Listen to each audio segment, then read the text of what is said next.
Hi there Year 1 and 2. It's Monday the 4th of May and it's time for our learning journey. So this week we're going to be gathering more knowledge about mini beasts and plants and animals to help us answer our learning question. So let's have a look at today's intention. It says, can I explain what living things need to survive? That's interesting. Let's warm up. Can you remember our learning question? Pause the video and have a go. Yes, that's right. Where would a mini beast thrive? Let's say it together. Where would a mini beast thrive? ? Well done. Now, at school, we would have added some actions with our bodies for our question, wouldn't we? So if you'd like to, you can pause the video and have a go at making your own actions, and that might help you to remember our question. Can you remember our gateway? It is flourishing, you're right. And that means to grow and develop really healthily and to be the best versions of ourselves. So we're looking at plants and how they flourish, and we're looking at ourselves and how we can flourish.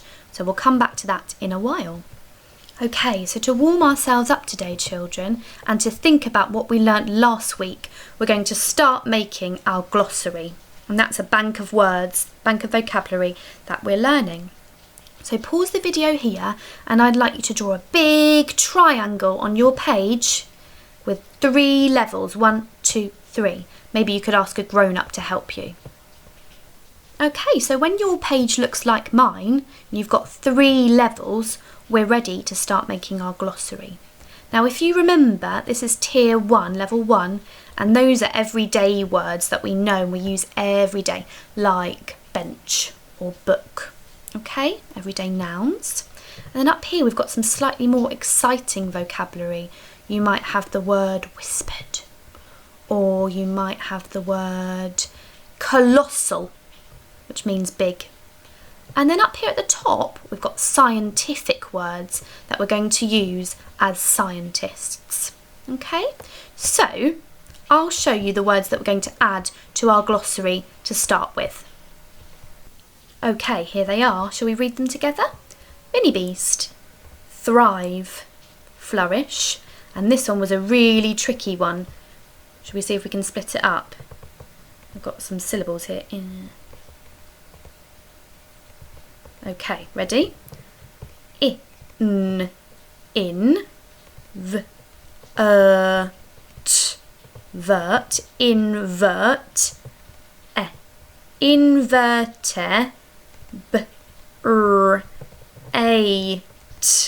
brate, invertebrate. Gosh, invertebrate. An invertebrate, if you remember, children, is an animal without a backbone. Okay, so where shall we put the word mini beast? At the top? I'm going to put it at the bottom because it's just an everyday word. That's what we call the little creatures that we're learning about. What about the word thrive? It's a new piece of language. It's quite an exciting piece of language. It's going to go there because I've never used it before, but it's not a piece of scientific vocabulary. What about the word flourish? Yes, that can go in tier 2 as well, can't it? And what about this word, invertebrate? Yes, that's a scientific term, isn't it? So it needs to go up here. Can you fill in your glossary like mine, remembering to leave lots of space for more words because we're going to come back to this again and again and again. Okay, so today we're trying to explain what living things need to survive.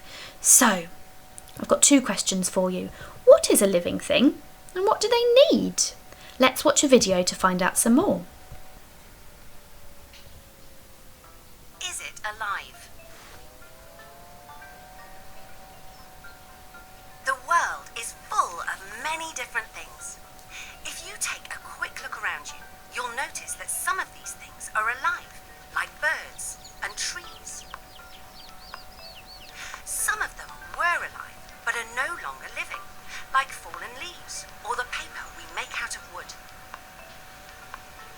And others have never been alive at all, like lampposts or stones. But what is the difference between living and non-living things? So listen out, we're going to find out what living things have or do that non-living things do not. We know something is alive when it does certain things. It reacts to its surroundings. It needs air. So a living thing needs to breathe. It feeds.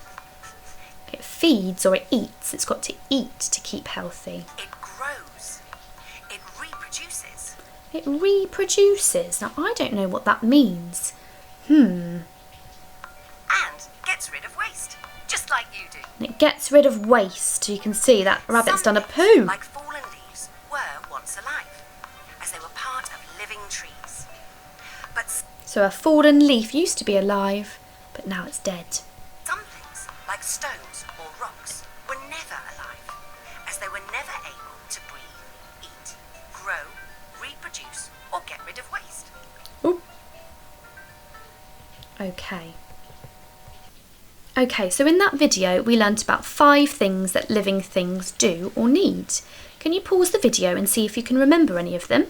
You could write them down like a bubble map, or you could just talk about them. Okay, so they need to feed or eat, breathe, get rid of waste, and they need to poo, they need to grow, and they also reproduce. Now let's give that word a little Google. Here we are, reproduce. It's a verb or an action word.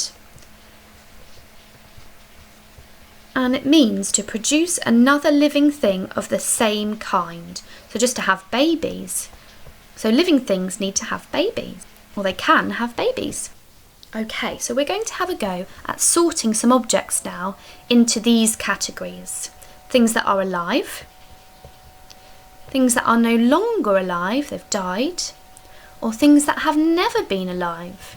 So pause the video here and see if you can make a table like mine, 3 sections with 3 headings. Remember, ask a grown-up if you're not sure.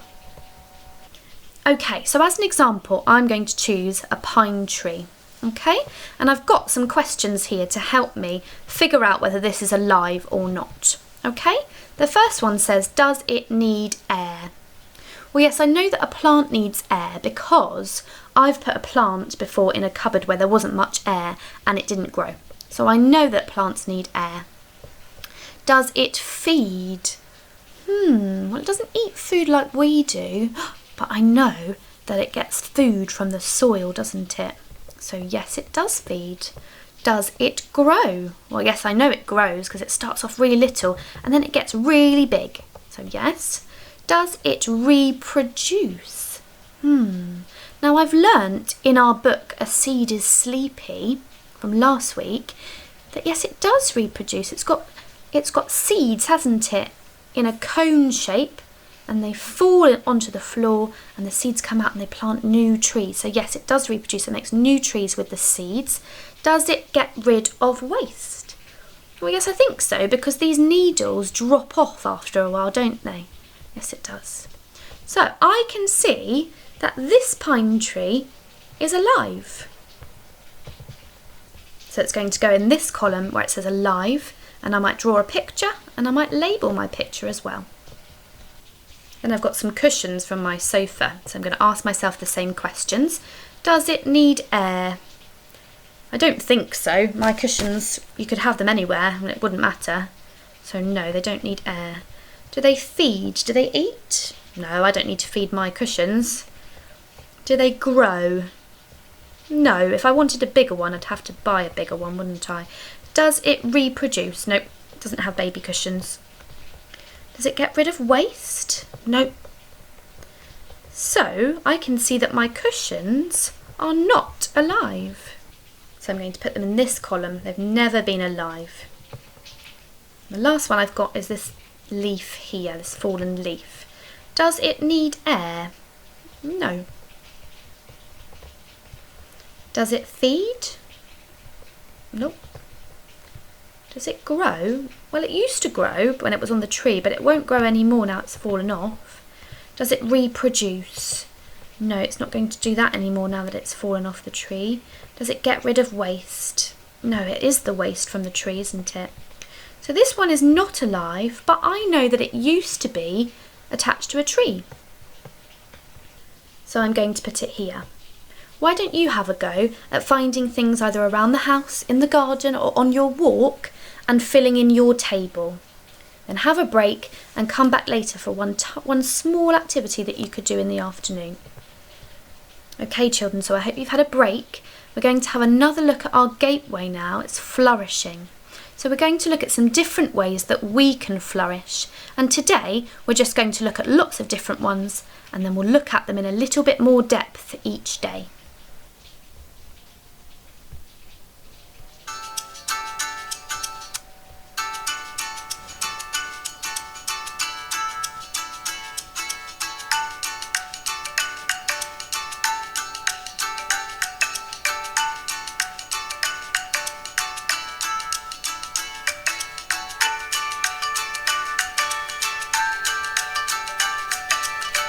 Being kind to people can help you and them feel good. You could smile or say hello. Get active. Physical activity can improve your mood. 10 or 15 minutes of activity can make a big difference, so you don't have to do it for long. 30 minutes of walking for 10 days can be enough to make you feel happier. Be yourself. Appreciating yourself can have a positive impact.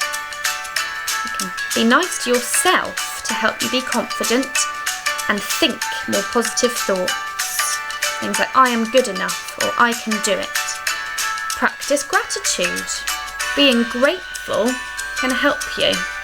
You can be grateful for things. So I'm really happy I've got that in my life. Make it a habit to think about positive or good things to be grateful about. You could write them down or just chat about it with your grown-up. Get your groove on. Music soothes the soul, and so does dancing. Turn on the tunes while you're cooking, doing your housework or studying. Eat healthy foods. What you eat affects how you feel. Eat healthy to feel healthy. You can choose a variety of food from all the food groups. We know about that, don't we? Laughter is medicine for the mind, and it helps reduce stress and tension. Share a joke with your friends, or with your mummy or your daddy.